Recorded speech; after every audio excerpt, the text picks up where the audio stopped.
Good day po sa inyong lahat. Welcome na naman sa another episode ng ating vlog, na kung saan ang topic po natin for today ay tungkol sa kung magkano daw yung delivery charge ng RTL papuntang Bicol. Actually kasi maraming nagtatanong ng RTL natin at battery cages na medyo malayo-layo talaga sa lugar natin. Dahil ako po ay taga rito sa Pangasinan, particular sa Dagupan City, at yung mga poultry house natin kung saan nagpapalaki tayo ng mga RTL ay dito rin sa Pangasinan. Diyan sa Bicol, malayo po talaga yan. Kahit na i-Google map po natin, lalabas po yung distance.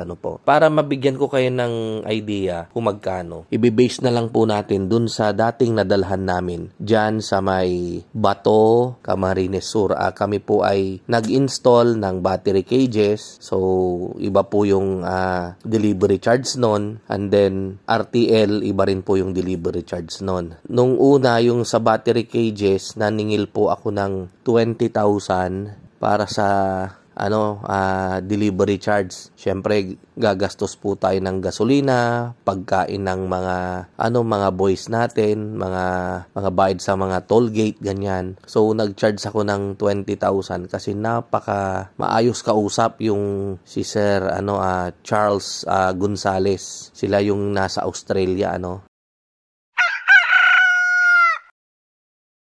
Yung tungkol naman dun sa charges ng delivery nung RTL, parang ang nasabi ko lang ata 30 or 40,000. Kasi meron tayo nung pagsasakyan sana na yung FB type natin na drop side. Kaya lang nung pagbalik ng mga boys natin from Bicol, ang sabi nila, boss, baka hindi natin kakayanin na ma-deliver yung manok doon kung ang gagamitin natin ay yung sasakyan natin. Bakit ka ako naman? Kasi daw may nadaanan sila na sobrang mataas. Ayan, ewan ko kung yun yung sa bituka ng manok na sinasabi, So, paano yan kung ganon? So, ang sabi nila, kailangan daw na ipatracking na lang.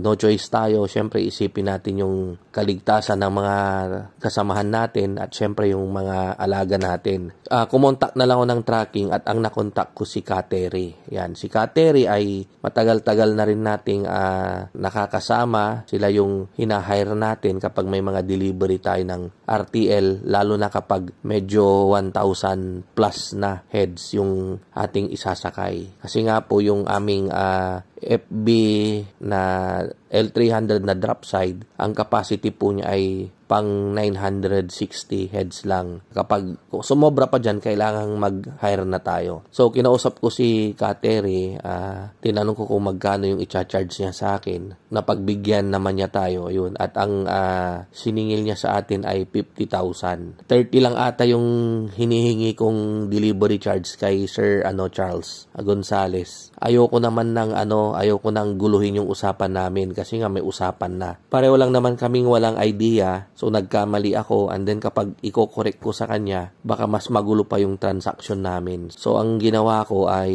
pinanindigan ko na lang yung unang usapan namin. Yan. So, ako na lang yung nag-abono ng 20,000. Ayan. So, sa awa ng Diyos, nakarating naman yung RTL natin sa Bicol ng ligtas. At sa ngayon ay ilang buwan na rin silang andon na nangingitlog.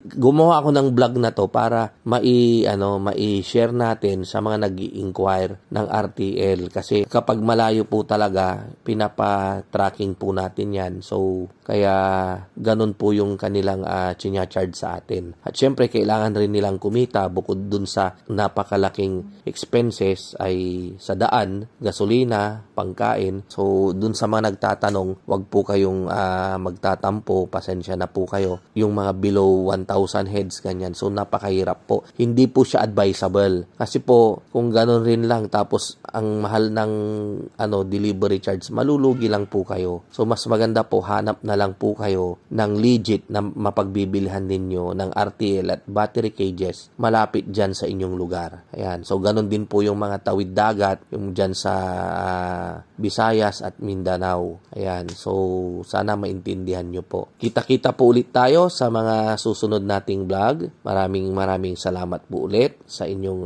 walang sawang panunood. Mabuhay po tayong lahat and God bless.